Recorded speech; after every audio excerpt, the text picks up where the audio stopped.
हरे कृष्णा। अभी कुछ समय के लिए आज का जो विषय है उसके ऊपर मैं कुछ बोलूँगा और उसके उपरांत हम कुछ प्रश्नोत्तर भी रखेंगे। तो जो भी आपके मन में प्रश्न आते हैं कृपया आप उसको कहीं नोट कर लीजिए और फिर अंत में एक समय रहेगा जिसमें हम प्रश्नोत्तर करेंगे। तो ये निमंत्रण मुझे प्राप्त हुआ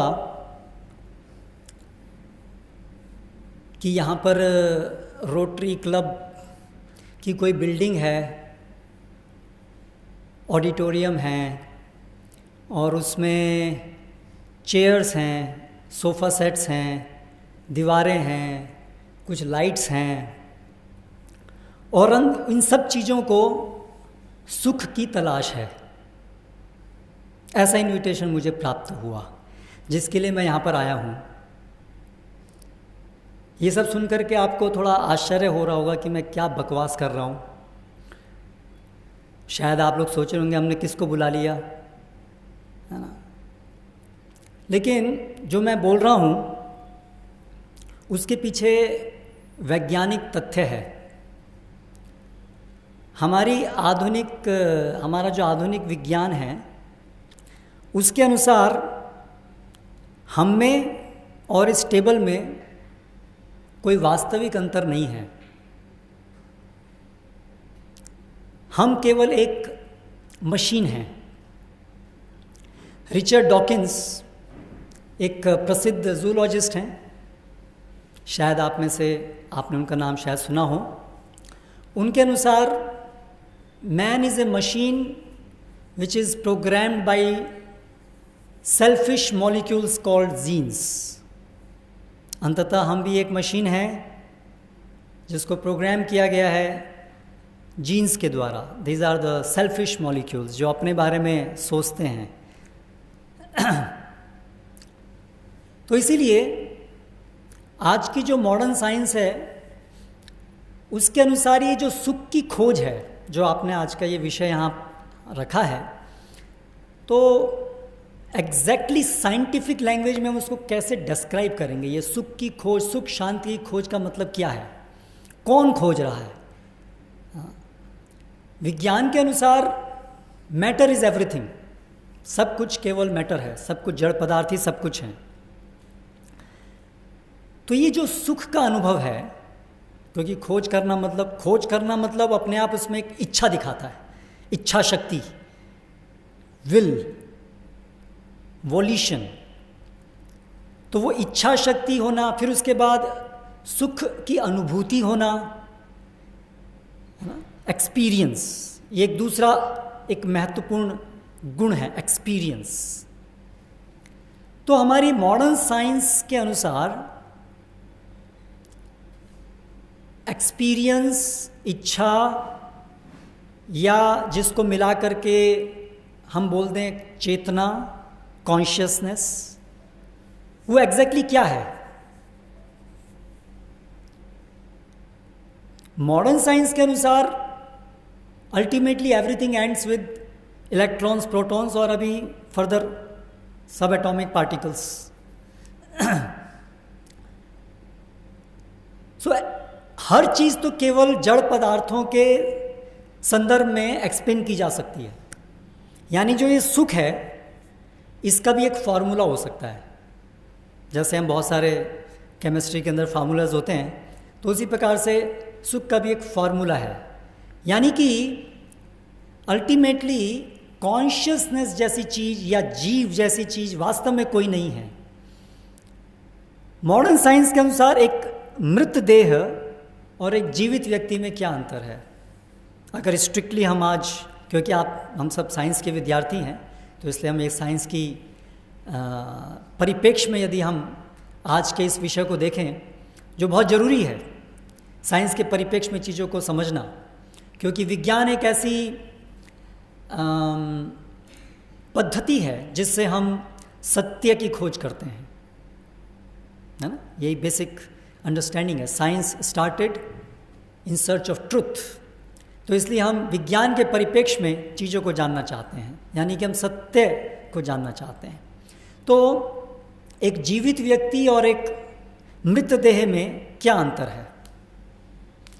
स्टैनली मिलर एक्सपेरिमेंट हमने सब स्कूल में अपने पढ़ा है, जिसके अनुसार अल्टीमेटली जीवन भी इलेक्ट्रॉन्स प्रोटॉन्स ही हैं, उसका डिस्क्रिप्शन अल्टीमेटली वहीं तक ही है। तो चेतना जो है वो अपने आप में एक एक्चुअली मिसनोमर है according to strict sense of the science. ये जो सेंसेशन है, जो अनुभूति है, अनुभूति जैसी कोई चीज़ नहीं होती है, क्योंकि हम कोई भी जड़ पदार्थ कैसे किस चीज़ की अनुभूति कर सकता है? हम नहीं सोच सकते हैं कि ये जो टेबल है, अगर मैं इसको मारूंगा तो इसको कुछ दुख होगा, पेन, करेक्ट। लेकिन प्लांट्स, एनिमल्स और विशेष रूप से जो ह्यूमन बींग्स हैं, उसके अंदर बहुत प्रोमिनेंट फीचर है experience, perception of pains and pleasures. तो कैसे हमारी मॉडर्न साइंस इस परसेप्शन को एक्सप्लेन करेगी? तो अगर हम थोड़ी सी हिस्ट्री में जाएं साइंस की, तो 17th सेंचुरी के अंदर जब यूरोप के अंदर एनलाइटनमेंट एरा आया, जहाँ से हमारी मॉडर्न साइंस की नींव रखी गई, वहाँ से ये विचार बहुत स्ट्रॉन्ग, इसकी फाउंडेशन बहुत स्ट्रांगली वहाँ पर पड़ी कि अंततः जो भी कुछ सच्चाई है वो केवल मैटर है, और जो मैटर के सिंपल लॉज हैं, laws, physical laws, chemical laws, उनके द्वारा ये सारा जो मैटर है वो संचालित हो रहा है। और इसीलिए संसार के अंदर जितने भी फेनोमेना हम लोग ऑब्जर्व कर रहे हैं, उन सब को हम ये सिंपल फिजिकल केमिकल लॉज के द्वारा समझा सकते हैं, एक्सप्लेन कर सकते हैं। ये विचार यहाँ से शुरू हुआ, और ये हमारी आधुनिक विज्ञान की एक पूर्वानुमान है, जिसको हम एक्सियोम्स कहते हैं। इस प्रकार की कुछ मुख्य 10 एक्सियोम्स हैं जिसके आधार पर मॉडर्न साइंस टिका है। उसमें सबसे केंद्रीय है दैट मैटर इज़ एवरीथिंग, हर चीज़ केवल जड़ पदार्थ है, उसके बियॉन्ड कुछ नहीं है। तो फिर कॉन्शियसनेस, जीवन के लक्षण, इच्छा शक्ति, सुख दुख का अनुभव, ये भी मैटर है, ये भी मैटर का ही एक एक्सप्रेशन है। तो इसीलिए वैज्ञानिकों के अनुसार अगर हमें डिस्क्राइब करना हो, यदि कोई मुझे मारे और मुझे दुख की अनुभूति हो रही हो, तो एक रियल साइंटिस्ट उसको कैसे एक्सप्लेन करेगा मुझे क्या हो रहा है? तो वो केवल ये बोल सकता है कि मेरे सी फाइबर्स कुछ मेरी ब्रेन के अंदर कुछ डिस्चार्ज कर रहे हैं, कुछ सेरोटोनिन, कुछ ब्रेडिकाइनिन, कुछ हिस्टामिन, कुछ मेरे ब्लड के अंदर उसकी मात्रा बढ़ गई है, that's all what is called pain. लेकिन जो सेंसेशन है, जो मेरी अनुभूति है दुख की, वो इस डिस्क्रिप्शन में कहीं नहीं है। सेरोटोनिन बढ़ गया है, ब्रेडिकाइनिन बढ़ गया है, सी फाइबर्स स्ट्राइक कर रहे हैं, वो तो एक एक्टिविटी है, बट सेंसेशन को हमने कैसे डिस्क्राइब किया? सेंसेशन को कैसे डिस्क्राइब किया? हमने केवल उस सेंसेशन से एसोसिएटेड एक्टिविटी को डिस्क्राइब किया। मान लीजिए किसी को मारा जाए तो चिल्लाएगा, कुछ मुंह बनाएगा, कुछ आगे खुलेंगे, ये सब, तो ये सब एसोसिएटेड फेनोमेना है। लेकिन हम अगर बोलें कि पेन मीन्स आवाज़, पेन मीन्स मुंह का चौड़ा होना, तो ये पेन का डिस्क्रिप्शन नहीं है। वो जो सेंसेशन है, वो जो फीलिंग है, उसको हमने कहाँ डिस्क्राइब किया? तो आज तक हम ये मॉडर्न साइंस के द्वारा जो ये परसेप्शन है, फीलिंग्स हैं, इसको हम डिस्क्राइब नहीं कर पाए हैं। लेकिन ये विज्ञान का प्रॉमिस है जो पिछले 350 साल से है कि एक दिन हम हर चीज़ को मटेरियलिस्टिक टर्म्स में, फिज़िकल टर्म्स में हम हर चीज़ को एक्सप्लेन कर देंगे। इसीलिए मैंने ये बात को यहाँ से शुरू किया कि ऐसा नहीं है कि केवल आप और मैं ही सुख की तलाश में है। मॉडर्न साइंस के अनुसार ये सुख की तलाश ही इल्यूजन है, क्योंकि वास्तव में सुख की तलाश जैसी कोई चीज़ नहीं होती है, क्योंकि सुख एक अनुभव है और वास्तव में अनुभव जैसी कोई चीज़ नहीं होती है। वास्तव में जीवन जैसी कोई चीज़ नहीं होती है। जीवन और पदार्थ में कोई अंतर नहीं है। इसका परिणाम क्या है इस विचार का? इस विचार का परिणाम यह है कि पिछले, विशेष रूप से पिछले 300 साढ़े 300 सालों में हमारी जो पूरी मानव सभ्यता है, वो ये जो सर्वविदित सबके मन के अंदर जो एक संतुष्टि होने की इच्छा है, संतुष्ट होने की इच्छा है, सुखी होने की इच्छा है, इसको हमेशा भौतिक पदार्थों के एडजस्टमेंट के द्वारा प्राप्त करने का प्रयास किया जा रहा है। क्योंकि प्रीमाइस क्या है? Everything is matter. तो कहीं ना कहीं अगर किसी व्यक्ति को असंतुष्टि अनुभव हो रही है, कहीं ना कहीं कोई दुख है, तो कहीं ना कहीं मैटर का कुछ रीअरेंजमेंट करके हम उसको सुख प्रदान कर सकते हैं। शायद हम अपने ब्रेन के अंदर एक सेंटर ढूंढ लेंगे, हैप्पीनेस सेंटर। बहुत सारे सेंटर्स हैं ना, है ना, विजन सेंटर है, बहुत सारे सेंटर्स हैं। तो उसी प्रकार से हमारी ब्रेन के अंदर एक हैप्पीनेस सेंटर है, उसको हम ढूंढ लेंगे और फिर सर्जिकल ऑपरेशन से जो आदमी दुखी है उसको हम सुखी बना देंगे। या तो कोई ऐसी हम पिल्स, कुछ केमिकल्स, कुछ हम इजाद करेंगे जिसको खाने से दुखी आदमी सुखी हो जाएगा। इनफैक्ट ऐसी चीज़ें हैं भी, आप जानते हैं, है ना। मूड एलिवेटर्स हैं, हमारे पास बहुत सारी साइकोडेलिक ड्रग्स हैं जो कि हमारे मूड को चेंज करती हैं। और ऐसा करने से तो ऐसा लगता है कि यस, वास्तव में केमिकल खाने से यूफोरिक ड्रग्स हैं जिससे हम ऐसा अनुभव करते हैं कि मैं आकाश में उड़ रहा हूँ और कुछ समय के लिए हमारा डिप्रेशन चला जाता है या डिप्रेशन आ जाता है। बहुत सारी चीज़ें हो सकती हैं। सो मूड एलिवेटर्स हैं, मूड चेंजर्स हैं, जो सब केमिकल्स हैं। तो उससे विश्वास और बढ़ जाता है कि लगता है ये सब केमिकल्स ही है, ये सब केवल एवरीथिंग इज जस्ट मैटर। लेकिन वास्तव में क्या हो रहा है? जैसे मान लीजिए आपका लैपटॉप है और आपके लैपटॉप में आपने बहुत सारी इन्फॉर्मेशन भरी हुई है, सबके, आपके फैमिली मेम्बर्स के birthdays and different important days, ceremonies, appointments. आप डॉक्टर्स हैं तो आपके आने वाले 15 दिन के आपने सारे अपॉइंटमेंट्स उसमें फीड किए हुए हैं इन योर लैपटॉप। अगर ये आपका जो लैपटॉप है क्रैश हो जाए तो क्या आप प्रभावित होंगे? आपका जीवन प्रभावित होगा आपके लैपटॉप के क्रैश होने से? होगा, क्योंकि आपने अपनी सारा डाटा उसके अंदर फीड किया हुआ है और उसी के द्वारा आप ऑपरेट कर रहे हैं इस जगत में। तो अगर आपका लैपटॉप क्रैश होगा तो डेफिनेटली आप भी उससे प्रभावित होंगे। लेकिन ये तो निश्चित है कि लैपटॉप आप नहीं हैं, आप लैपटॉप नहीं हैं, लैपटॉप आप अलग अलग हैं। फिर भी क्योंकि आप लैपटॉप के द्वारा ऑपरेट कर रहे हैं, इसलिए लैपटॉप यदि क्रैश होता है तो आप भी ऑलमोस्ट क्रैश हो जाते हैं। करेक्ट। तो उसी प्रकार से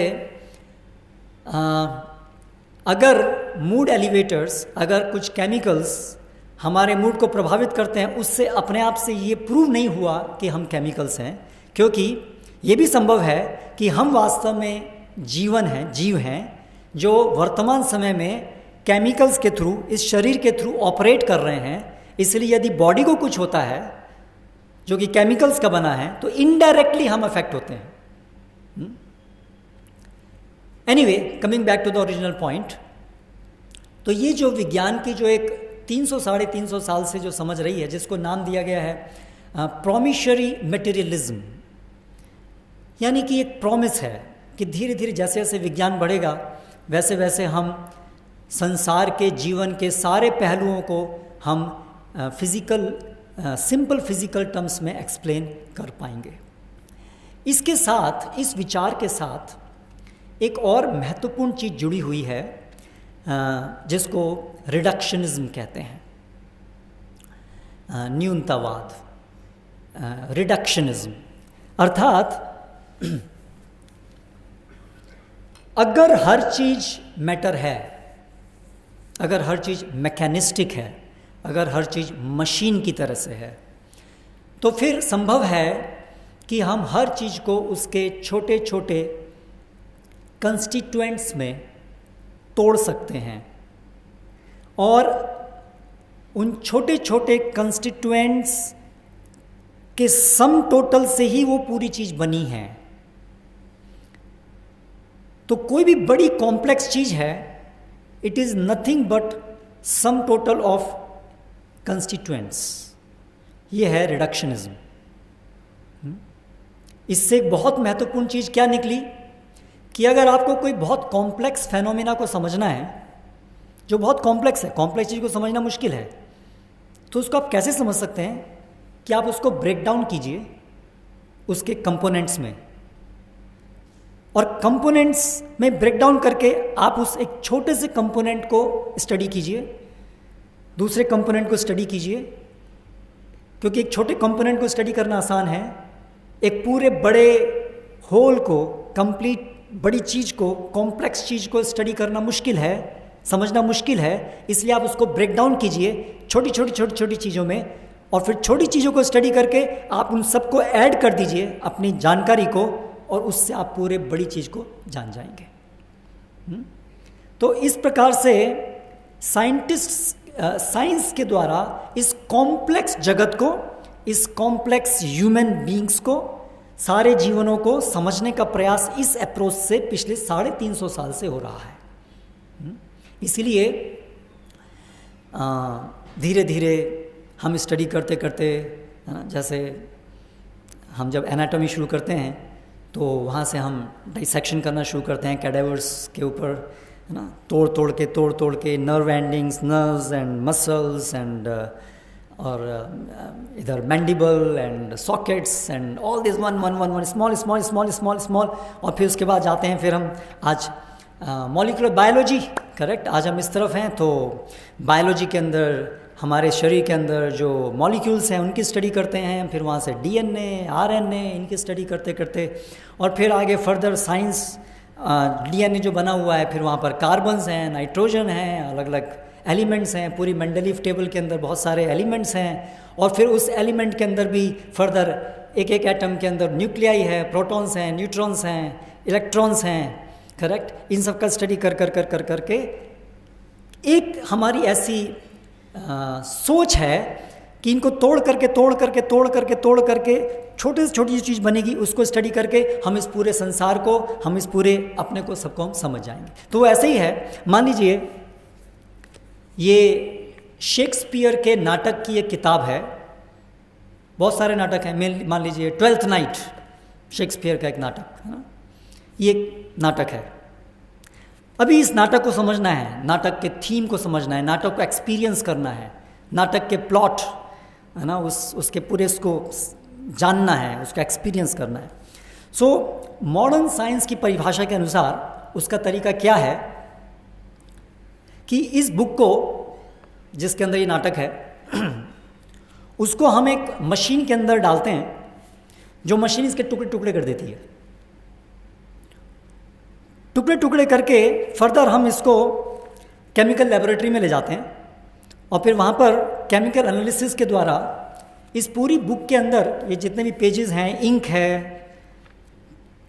उस सारे के सारे जो कंपोनेंट एलिमेंट्स हैं, उसके अंदर उसको पूरी बुक को ब्रेक डाउन करते हैं, इस 12th नाइट को। और वहाँ से हमको अल्टीमेटली कंपोजिशन मिलती है कि 2 ग्राम कार्बन, 3 ग्राम ये एलिमेंट, 4 ग्राम ये एलिमेंट, ऐसा करके हमने पूरा एनालिसिस किया, और फिर हमने रिजल्ट निकाला कि 2 ग्राम कार्बन, 2 ग्राम ये, 4 ग्राम ये इज इक्वल टू शेक्सपियर नाटक 12th night. So yes, in one sense ये जो बुक है उसका एक डिस्क्रिप्शन एक तरीके से हमने सही किया कि हमने उसके सारे केमिकल कंपोनेंट्स निकाल लिए, लेकिन वो केमिकल कंपोनेंट्स निकाल लेने से, स्टडी कर लेने से, एनालाइज करने से 12th नाइट नाटक हम नहीं समझ पाए। तो उसी प्रकार से ये जो पूरी अप्रोच है, रिडक्शनिज्म अप्रोच, इसमें एक बहुत बड़ा फ्लॉ है कि constituent particles don't add up to make the whole. This is a wrong understanding. हर एक लेवल पर इंडिविजुअल इंटरेक्शंस होती हैं, है ना। जो इंडिविजुअल लेवल पर इंटरेक्शंस को जब इंडिविजुअल को तोड़ते हैं, जब उसको हम फ्रेगमेंट करते हैं, तो वो जो इंडिविजुअल इंटरेक्शंस हो रही हैं वो ख़त्म हो जाती हैं, है ना। इसलिए केवल उनको जोड़ देने से होल नहीं बनता है। सो ये एक रिडक्शनिस्ट की एक बहुत बड़ी एक कमी की वजह से हम कभी भी जीवन को, आज भी जीवन एक पहेली बनी हुई है। श्रोडिंगर एक बड़े रेनाउंड साइंटिस्ट थे जिन्होंने एक मोनोग्राम लिखा था, व्हाट इज़ लाइफ। श्रोडिंगर तो बहुत पहले हुए थे। रिसेंटली साइंस मैगजीन के अंदर एक पब्लिश हुआ कि प्रेजेंटली साइंस के सामने कौन से अनसॉल्व्ड क्वेश्चंस हैं, और उस लिस्ट के अंदर एक क्वेश्चन था, व्हाट इज़ लाइफ। तो ये जो प्रश्न है कि आखिर जीवन है क्या, ये आज भी वैज्ञानिकों के सामने उतनी बड़ी चुनौती बना हुआ है जितनी 300 साल पहले था, बल्कि कहें तो आज ज़्यादा बड़ी चुनौती बन गया है। क्यों? जब 300 साल पहले विज्ञान का आरंभ हुआ, 300-350 साल पहले एनलाइटनमेंट एरा के समय में, उस समय ये एक्सियोम्स के साथ हमने शुरुआत की, और ये पूरा विश्वास था कि एक दिन धीरे धीरे जैसे जैसे विज्ञान आगे बढ़ेगा, हम इस बात के समस्त प्रमाण लेके आ पाएंगे कि संसार की हर चीज़ को हम इलेक्ट्रॉन्स, केमिकल्स, प्रोटॉन्स के रूप में एक्सप्लेन कर पाएंगे। लेकिन आज जब हम 21वीं सदी में प्रवेश कर चुके हैं, तब क्या स्थिति है? जो हमारा विचार था, जो हमारा प्रॉमिस था, क्या वो आज पूरा होता दिखाई दे रहा है वैज्ञानिकों को? तो इस संदर्भ में एक साइंटिस्ट ने बोला, in my search of life I ended up with electrons and protons which definitely have no life. Somewhere in my search life slipped away from my fingers and in the end of my days I am retracing my path। जीवन की खोज में अंत में मेरे हाथ में केवल इलेक्ट्रॉन्स, प्रोटॉन्स लगे जिनमें निश्चित रूप से जीवन नहीं है। तो कहीं ना कहीं इनको खोजते खोजते जीवन मेरे उंगलियों से निकल गया, और अभी मैं वापस उसको ढूंढ रहा हूँ। सो ये कहानी है। आज 21वीं सदी में हम जिस विज्ञान की जिस कगार पे पहुँचे हैं, वहाँ पर आज विज्ञान के ही द्वारा, विज्ञान की इस फंडामेंटल जो उनकी विचार था कि everything is matter, everything can be explained in terms of matter, material interactions, उसके ऊपर बड़े बड़े प्रश्न चिन्ह खड़े हो गए हैं। कैसे? आज विज्ञान के अनुसार संसार का, पूरे यूनिवर्स का 95% मैटर और एनर्जी डार्क मैटर है और डार्क एनर्जी है। यानी कि सरल शब्दों में उसको कहें, आज तक जितना भी हमने संसार के बारे में स्टडी किया है, अनुभव किया है, एक्सपीरियंस किया है, वो सब मिला करके हार्डली 5% होता है। जो बाकी का है वो ऐसी चीज़ थी जो आज तक हम कभी ना देख पाए, ना स्टडी कर पाए, और ना आगे कभी कर पाएंगे। इसलिए उसको डार्क मैटर और डार्क एनर्जी कहते हैं। और मज़े की बात तो ये है कि ये डार्क मैटर, डार्क एनर्जी बढ़ता जा रहा है। यानी कि पहले 94%, 93% से शुरू हुआ, अभी 94, 95, तो संभावना ये 100 के नज़दीक नज़दीक पहुंचता जाएगा। तो ये एक बहुत बड़ी चुनौती है आज विज्ञान के सामने कि अगर पूरी सृष्टि का 95% जो मैटर है, एनर्जी है, वो हम जानते ही नहीं हैं और कभी जान भी नहीं पाएंगे, तो हम वास्तव में क्या जानते हैं? हम कितना जानते हैं फिर वास्तव में? करेक्ट। फिर उसके बाद जब 20वीं सदी में क्वांटम फिजिक्स आई, जो पहले की न्यूटोनियन फिजिक्स से एक बड़ा अलग पिक्चर जिसने दिया है। न्यूटन फिजिक्स के अंदर था, हमारी समझ थी laws are fixed, definitive, laws are definitive. अगर हम यहाँ से बॉल फेंक रहे हैं, gravitation law, laws of motion के द्वारा एग्जैक्टली अगर एक वैक्यूम की स्थिति है तो हम प्रिडिक्ट कर सकते हैं कि ये बॉल जिसका मास इतना है, जिस पे इतना ग्रेविटेशनल पुल लग रहा है, इसको इतने मोमेंटम के साथ यदि फेंका जाए तो ये कितनी देर में गिरेगी, हम एग्जैक्टली इसको प्रिडिक्ट कर सकते हैं। That was the thought in Newtonian time कि ये जो है लॉज फिजिक्स फिक्स्ड लॉज हैं जिसके द्वारा चलता है। लेकिन आज क्वांटम फिजिक्स ने ये पूरी हमारी समझ को पूरी बड़ी चुनौती दे दी है क्योंकि हिजनबर्ग अनसर्टेनिटी प्रिंसिपल, हम एक ही समय पर जो सब एटॉमिक पार्टिकल्स हैं उसकी पोजीशन को और वेलोसिटी को एक्यूरेटली नहीं नाप सकते हैं। Observer is included in the description of the movement of the sub atomic particles. पहले विज्ञान बात करता था ऑब्जेक्टिव एंड सब्जेक्टिव के टर्म्स में कि भाई कुछ चीज़ें ऑब्जेक्टिव हैं, objective is science and subjective is non science, है ना। तो ये सुख दुख ये सब सब्जेक्टिव हैं, ये सब आपकी फीलिंग्स हैं, इसका कोई साइंटिफिक आधार नहीं है, ये साइंटिफिक नहीं है। लेकिन हाँ, कुछ चीज़ें ऑब्जेक्टिव हैं जो साइंटिफिक टर्म्स में एक्सप्लेन की जा सकती हैं, जिसका एक फार्मूला बनाया जा सकता है, ये ऑब्जेक्टिव हैं। तो science was treated as objective, correct. लेकिन आज क्वांटम फिजिक्स से ये पूरी जो हमारी समझ है what is objective and what is subjective, ये पूरी हवा में चली गई है। क्योंकि जो माइंड है, जो बिल्कुल एक सब्जेक्टिविटी से रिलेटेड है, वो हमारे सब एटॉमिक पार्टिकल्स के मूवमेंट से बिल्कुल इंटररिलेटेड है क्वांटम फिजिक्स के अनुसार। तो इसलिए आज क्वांटम फिजिक्स ने बहुत बड़ी चुनौती प्रस्तुत कर दी है कि क्या कभी भी हम प्योरली मेटेरियलिस्टिक टर्म्स में कभी भी हम संसार को समझा पाएंगे? हम क्या ह्यूमन बींग्स को, क्या हम इच्छा शक्ति को, विल पावर को, सुख के अनुभव को समझा पाएंगे? बहुत बड़े प्रश्न चिन्ह खड़े हो गए हैं। स्टीफन हॉकिंस जो वर्तमान समय के आइंस्टीन कहे जाते हैं, तो M theory, big bang theory के बहुत सारे अलग अलग प्रकार हैं। तो उनके अनुसार string theory, M theory, model dependent reality, उनके अनुसार आज हमें इस तरफ जा रहे हैं हम लोग, मॉडल डिपेंडेंट रियलिटी, अर्थात एक रियलिटी नहीं है, अलग अलग अलग रियलिटीज़ हैं मॉडल के अनुसार। देखिए, साइंस की आज तक जो समझ रही थी कि एक यूनिफाइड थ्योरी है, we were looking for a unified theory of existence, एक थ्योरी जिसके द्वारा संसार की हर चीज़ को एक्सप्लेन किया जाएगा। साइंटिस्ट के अनुसार एक दिन ऐसा आने वाला था जब हम अपने टी शर्ट के पीछे पूरी सृष्टि को एक फॉर्मूले के रूप में लिख करके घूम सकेंगे। That was the dream of science, correct.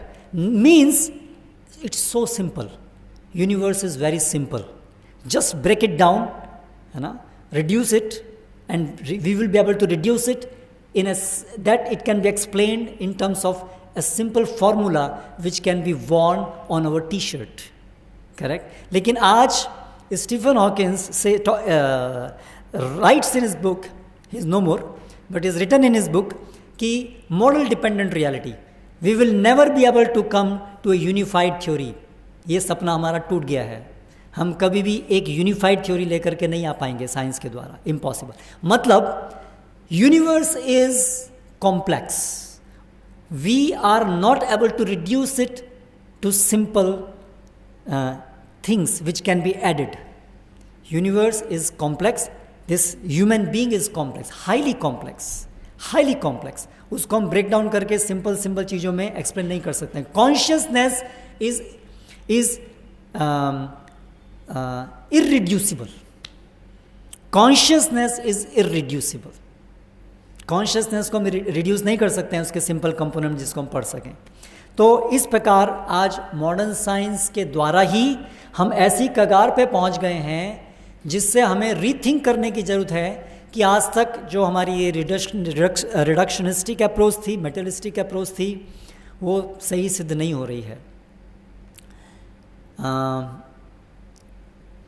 तो इस वजह से जो हमारा पूरा जो आज तक की सोच थी कि हम इस मटेरियल वर्ल्ड को टेम करके, नेचर को टेम करके, मैटर को एडजस्ट करके हम लोगों को सुखी बना देंगे, वो अभी ऐसा सपना है जो कभी साकार नहीं होने वाला है ना। तो इसका तात्पर्य क्या है? तो जो विचारवान लोग हैं, जो वैज्ञानिक हैं, और एक ऐसा बड़ा ग्रुप है वैज्ञानिकों का जो अभी जो आज तक की ये साइंस की जो एक्सियोम्स थी उससे साइंस को बाहर निकलना होगा अगर साइंस को आगे जाना है। एक बुक है, एक साइंटिस्ट हैं शार्लेट डॉन, जिन्होंने एक बुक लिखी है साइंस डिल्यूजन। आप इसको गूगल पे भी सर्च कर सकते हैं। उन्होंने एक टेड टॉक दिया और वो टेड टॉक जो है, आप वो टेड टॉक अवेलेबल है, लेकिन लिखा हुआ आता है कि this Ted talk is band, क्योंकि उन्होंने, वो साइंटिस्ट हैं और उन्होंने इस बात को रखा कि आज साइंस के द्वारा साइंस की प्रिजम्पशंस गलत सिद्ध हुई हैं, इसलिए साइंस नीड्स टू रीथिंक कि जो वो प्रिजम्पशन लेके चला था। बात क्या हुई थी कि ये प्रिजम्पशंस थी कि matter is everything, everything can be explained in terms of matter, ये सब प्रिजम्पशंस थी, ये सब फैक्ट्स नहीं थे।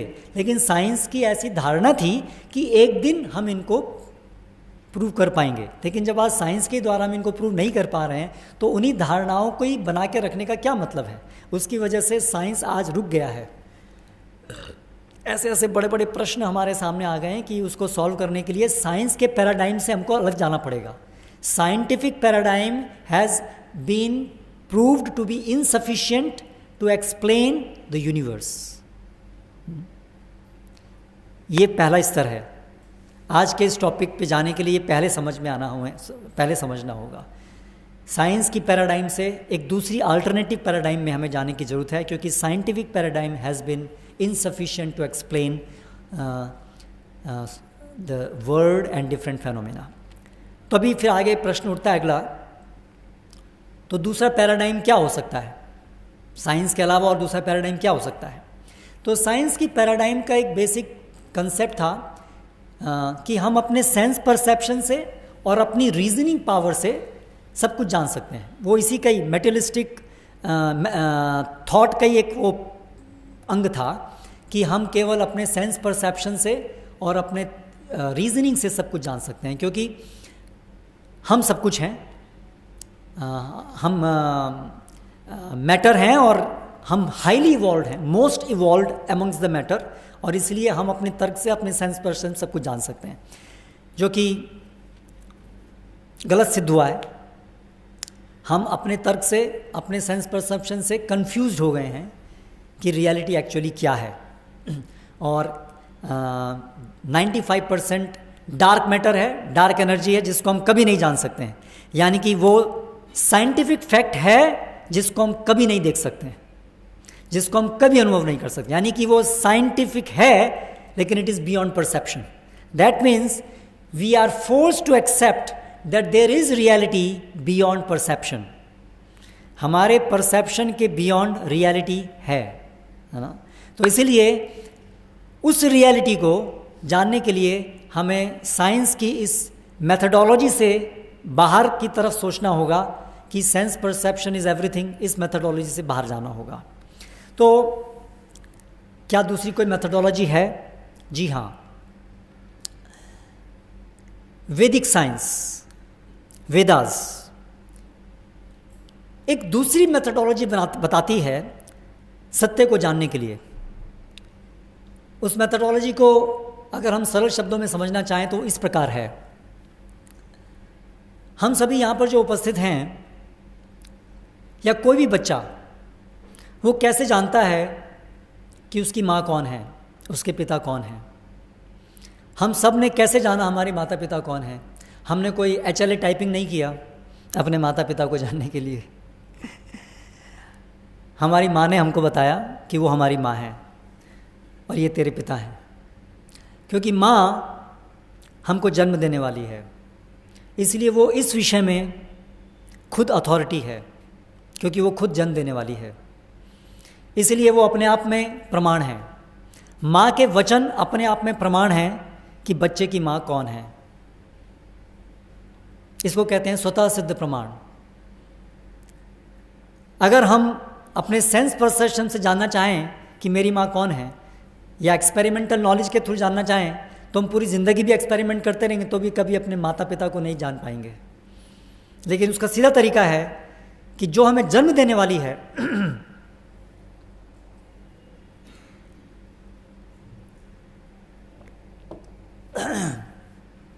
उससे सुनकर हम बड़ी आसानी से समझ सकते हैं कि हमारी माँ कौन है, हमारे पिता कौन है। उसी प्रकार वैदिक साइंस, वैदिक विज्ञान, वेद इस पे आधारित है कि कॉमन सेंस से कम हम ये देख सकते हैं, समझ सकते हैं कि हम और निर्जीव चीज़ों में अंतर है। जीवन के जो लक्षण हैं वो निर्जीव पदार्थों के द्वारा संभव नहीं है, साइंस के द्वारा हम देख रहे हैं, और ये कॉमन सेंस की बात है। साइंस के द्वारा भी एनीवे थोड़ा सा बाद में आएंगे उस विषय के ऊपर। तो एक जीवन है और ये सृष्टि के अंदर बहुत सारी बड़ी बड़ी मशीन्स हैं। हम भी मशीन्स बनाते हैं, हमने ये स्मार्टफोन बनाया, हमने ये बिल्डिंग बनाई है। तो ये पूरी जो सृष्टि है ये तो और बहुत ज़्यादा सोफिस्टिकेटेड मशीन है ना। तो उस सोफिस्टिकेटेड मशीन को बनाने वाला भी कोई इंटेलिजेंट व्यक्ति होना चाहिए। ये कॉमन सेंस हमें इस तरफ ले जाती है। तो वैदिक नॉलेज इस आधार पे टिकी है कि वो जो सृष्टिकर्ता हैं जिन्होंने इस पूरी सृष्टि को बनाया है, अगर हम उनसे ज्ञान प्राप्त करेंगे तो इस सृष्टि के विषय में और अपने विषय में परफेक्टली हम जान पाएंगे इन चीज़ों को। ये सबसे आसान तरीका है चीज़ों को जानने का और ये परफेक्ट तरीका है। जैसे माँ को जानने के लिए माँ से जानना वो सबसे आसान तरीका है और सबसे परफेक्ट तरीका है। तो ये जो वेद हैं, वेदों के अनुसार, शास्त्रों के अनुसार ये वेद भगवान के द्वारा दिया गया ज्ञान है। ये किसी आप और मेरे जैसे व्यक्ति के द्वारा दिया गया ज्ञान नहीं है। इसलिए वेदों में इसको अपौरुषेय कहा गया है, अर्थात किसी पुरुष, किसी व्यक्ति के द्वारा निर्मित या दिया गया ज्ञान नहीं है, ये अपौरुषेय है। कैसे हम इसको विश्वास करें कि ये मनुष्य के द्वारा बनाया गया ज्ञान नहीं है? उसके लक्षणों के द्वारा सर्कमस्टेंशियली कम से कम हम समझ सकते हैं कि there is very good chance, very good probability कि जो वेद हैं वो किसी व्यक्ति के द्वारा दिया गया ज्ञान नहीं हो सकता। वो किसी परफेक्ट व्यक्ति के द्वारा दिया गया ज्ञान है, जिसको हम ऑलमाइटी या जो भी अलग अलग शब्दों में कहें, परफेक्ट व्यक्ति, उसके द्वारा दिया गया है। जैसे वेदों को आप देखें तो इस सृष्टि में उपलब्ध सबसे प्राचीनतम ज्ञान है वेदों का ज्ञान। कम से कम जो उसका लिखित रूप है वो 5000 साल पहले था। जितने भी अन्य लिखित कोई भी लिटरेचर हैं, हमारी जो रिटन जो हिस्ट्री है वो लगभग BC में कुछ साल पहले शुरू हुई, लेकिन जो वेदों को लिखित रूप दिया गया वेदों के द्वारा, वेद व्यास जी ने, वो 5000 साल पहले दिया। और इन 5000 साल पहले जो लिखे गए वेद हैं उसमें वृत्तांत हैं लाखों हजारों सालों के। सृष्टि के आरंभ के समय से वृत्तांत यहाँ पर हमें देखने को मिलते हैं। तो ये प्राचीनतम ज्ञान है और इस ज्ञान को यदि आप निष्पक्षता से अध्ययन करेंगे तो आप पाएंगे कि इवन आज मॉडर्न साइंस से जो बहुत सारी चीज़ें हम जान पा रहे हैं ये हमारे वेदों में बहुत समय पहले से ही दी गई हैं। जैसे एम्ब्रियोलॉजी, हम अपने मेडिसिन में स्टडी करते हैं एम्ब्रियोलॉजी, तो आपको जानकर के आश्चर्य होगा श्रीमद् भागवतम के अंदर ये एम्ब्रियोलॉजी 5000 साल पहले से वहाँ पर दी हुई है कि किस दिन हृदय का धड़कना शुरू होता है और चेतना कब से आती है, एक शिशु का मूवमेंट कब शुरू होता है। ऐसी बहुत सारी डिटेल्स आपको एम्ब्रियोलॉजी की वहाँ पर मिलेंगी। उसी प्रकार से एक वैदिक विज्ञान है एस्ट्रोलॉजी, है ना, ज्योतिष विज्ञान। ये ज्योतिष विज्ञान निर्भर करता है एस्ट्रोनॉमी के ऊपर, यानी सारे जो नक्षत्र हैं, प्लैनेट्स हैं, उनके जो मूवमेंट है उसके आधार पर ये एस्ट्रोलॉजी का विज्ञान आधारित है। तो यानी कि ये समझ कि अलग अलग ऑर्बिट्स में किस प्रकार से ये सभी घूम रहे हैं, अर्थ का डिस्टेंस कितना है मून के साथ, सन के साथ, हजारों हजारों सालों से हमारे वेदों में लिखा गया है। जो हमारी आधुनिक टेलीस्कोप से इत्यादि से जो हम आज उसको देख रहे हैं वो बहुत बहुत बहुत उसके नज़दीक है। उसी प्रकार से हम मैथमेटिक्स के अंदर पाइथागोरस थ्योरम आज पढ़ते हैं, तो पाइथागोरस ने तो यूरोप के अंदर कुछ समय पहले ये थ्योरम दी, लेकिन सुबल सूत्र के रूप में हमारे वेदों में तो 5000 सालों से ये सब उपलब्ध है। ये सारे जो न्यूमेरिकल्स हैं, है ना, जो नंबर सिस्टम है, ये सब हम देखते हैं कि हमारे वेदों में बहुत से पहले से है। ये जो तक्षशिला, नालंदा और वहाँ से अरब, और अरब से फिर ग्रीक, और वहाँ से फिर ये मॉडर्न सिस्टम आया घूम करके वापस।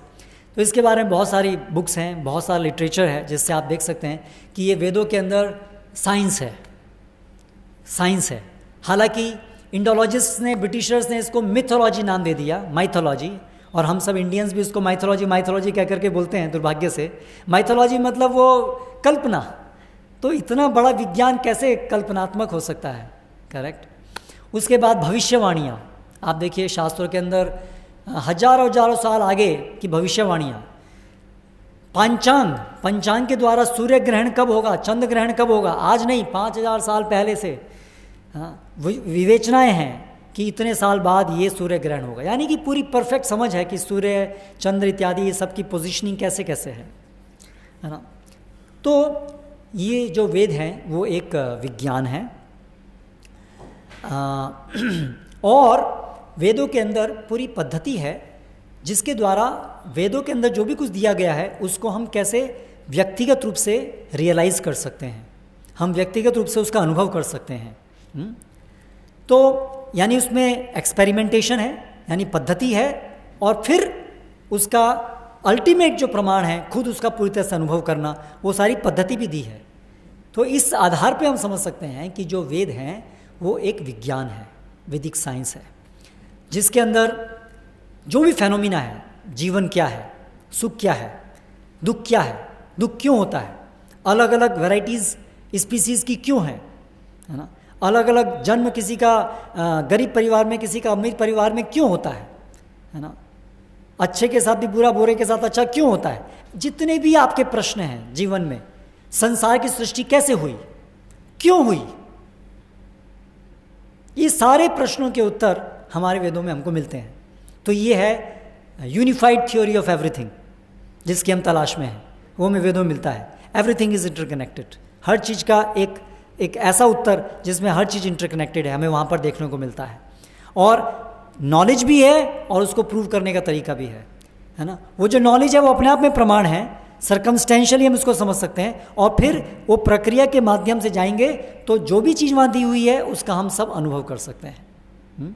तो इसीलिए ये हमारी आपसे रिकमेंडेशन है कि यदि हम इन सर्च ऑफ हैप्पीनेस और पीस की जब हम बात कर रहे हैं तो वैदिक शास्त्रों के माध्यम से हमें ये फंडामेंटल जो जीवन के जो बड़े बड़े प्रश्न हैं, जो ये बड़ा फंडामेंटल प्रश्न है, what is happiness, what is peace and how to attain, है ना, कॉम्प्लेक्स इशू है।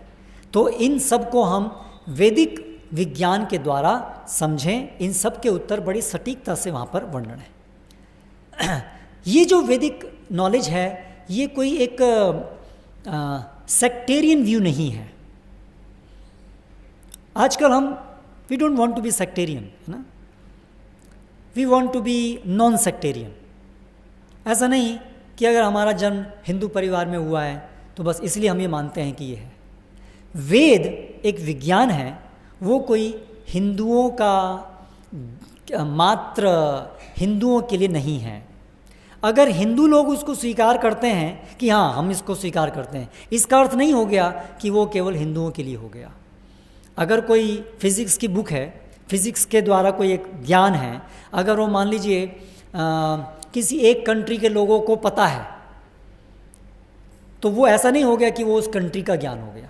अगर वो ज्ञान है तो सबके लिए होना चाहिए। तो वेदों में अगर आप देखेंगे तो वेदों की चीज़ें सब जगह एप्लीकेबल हैं, अगर आप उसको स्टडी करेंगे। सूर्य का डिफरेंस क्या है अर्थ के द्वारा, तो जस्ट बिकॉज वो वेदों में दिया गया है इसलिए वो हिंदुओं का नहीं हो गया ना, it's something which is universally applicable. तो इसलिए ये एक गलत धारणा है कि वेद एक हिंदू ग्रंथ है। वास्तव में हिंदू शब्द कहीं वेद में है भी नहीं। तो हम जो यहाँ चर्चा कर रहे हैं वो सेक्टेरियन चर्चा नहीं कर रहे हैं। हम जो चर्चा कर रहे हैं वो एक विज्ञान की चर्चा कर रहे हैं। मैंने MBBS करने के बाद में जो ये अपना जीवन पूरा समर्पित किया वो इसलिए नहीं किया कि हाँ मैं हिंदू हूँ। एक्चुअली मैं जब मैं MBBS कर रहा था उस समय तक मैं तो कभी मंदिर में भी नहीं जाता था। मतलब ऐसा मैं कोई नास्तिक नहीं था, लेकिन मुझे ऐसा कोई विशेष लगाव नहीं था मंदिर जाने से। मैं ढूंढ रहा था कि सत्य क्या है। तो जो मैंने ये वेदों की तरफ मेरा रुझान हुआ वो इसलिए नहीं हुआ क्योंकि मैं हिंदू हूँ और ये हिंदू ग्रंथ हैं, लेकिन मेरा रुझान इसलिए हुआ क्योंकि जो मूलभूत प्रश्न थे जो जीवन में चल रहे थे कि आखिर ये जगत, ये सृष्टि की रचना क्यों हुई है, कैसे हुई है, आखिर हम हैं कौन, क्या हम ये जो दिखने वाला जो शरीर है क्या यही हम हैं, मृत्यु क्या है, मृत्यु के बाद हमारा क्या होता है। लगता तो है कुछ होगा क्योंकि हम तो शरीर तो नहीं है, शरीर से तो अलग है। हम सब अपने अंदर देख सकते हैं शरीर तो बदलता रहता है। हम बच्चे थे, बड़े हो गए, है ना। क्या हम केवल ये बस केमिकल का कुछ ग्रुप है, दैट्स ऑल, है ना। बस यही जीवन है और मृत्यु के बाद सब खत्म। तो फिर आज मरो कि कल मरो क्या फ़र्क पड़ता है। फिर हम जो भी कुछ काम कर रहे हैं उसका अर्थ ही क्या है ना। मेरी ड्यूटीज़, क्या ड्यूटीज़, एक दिन तो हम खत्म हो जाएंगे और कब खत्म हो जाएंगे पता नहीं। तो ड्यूटीज़ किसने बनाई, क्यों बनाई हैं, क्यों हम फील करते हैं मेरी इसके प्रति, एक माता का बच्चे के प्रति ये कर्तव्य है, बच्चे का माता पिता के प्रति ये कर्तव्य है। इस कर्तव्य का अर्थ ही क्या रह गया अगर हम केवल अंत में केवल केमिकल्स हैं। एक टेस्ट ट्यूब के अंदर नाइट्रोजन है और एक के अंदर कार्बन है। कार्बन का नाइट्रोजन के प्रति क्या कर्तव्य है, कोई कर्तव्य नहीं। It doesn't make any sense. अगर हम केवल रसायन हैं तो this world does not make any sense. This search of happiness doesn't make any sense, doesn't make any sense. So इसलिए मैं जो इस तरफ मुड़ा वो इसलिए मुड़ा क्योंकि ये वेदों के अंदर इन सब आधारभूत प्रश्नों के बड़े तर्कसंगत प्रश्न के उत्तर हमें प्राप्त होते हैं। तो इसलिए हम आज यहाँ पर स्टडी कर रहे हैं, ये चर्चा यहाँ पर इस एंगल से कर रहे हैं कि वैदिक ज्ञानों में, वैदिक ज्ञान के अंतर्गत इस प्रश्न का उत्तर क्या है। तो जो भी मैं आपको अभी बताऊँगा वो मेरे अपने विचार नहीं हैं, क्योंकि मेरे विचार से क्या फ़ायदा होता है, आप अपना टाइम क्यों वेस्ट करेंगे मेरे विचार सुनने के लिए। तो मेरे ये विचार नहीं हैं, जो भी मैं आपसे कह रहा हूँ वो वैदिक ज्ञान के अंतर्गत दी गई चीज़ें हैं जो कि सृष्टिकर्ता के द्वारा दिया गया है और जो कि तर्कसंगत है और जिसको हम धीरे धीरे धीरे अपने जीवन में अनुभव कर सकते हैं उस पद्धति को अपना करके। तो वो कुछ इस तरह से है जैसा कि हमारी कॉमन सेंस से भी हम अनुमान लगाते हैं, समझते हैं, हम जीव हैं, हम शरीर नहीं हैं। जीवन अलग है, पदार्थ अलग है। रियलिटी में दो चीज़ें हैं, मैटर एंड लाइफ। एक चीज़ नहीं है। Life is separate, matter is separate. Consciousness, चेतना के लक्षण, सुख दुख की अनुभूति, ये चेतना जीवन की वजह से है। जीवन जैसे एक एटम है, मटेरियल, स्मॉलेस्ट यूनिट हम कहा करते थे, आज ठीक है वो भी स्मॉलेस्ट यूनिट नहीं रही, लेकिन जो भी एक मैटर की स्मॉलेस्ट यूनिट है उसी प्रकार चेतना भी एक ऐसी यूनिट है कॉन्शियसनेस की जिसको फर्दर ब्रेक डाउन नहीं किया जा सकता है, जिसको हम आत्मा कह सकते हैं, अंग्रेजी में उसको सोल कह सकते हैं, लेकिन वैदिक टर्मिनोलॉजी में इसको आत्मा कहते हैं।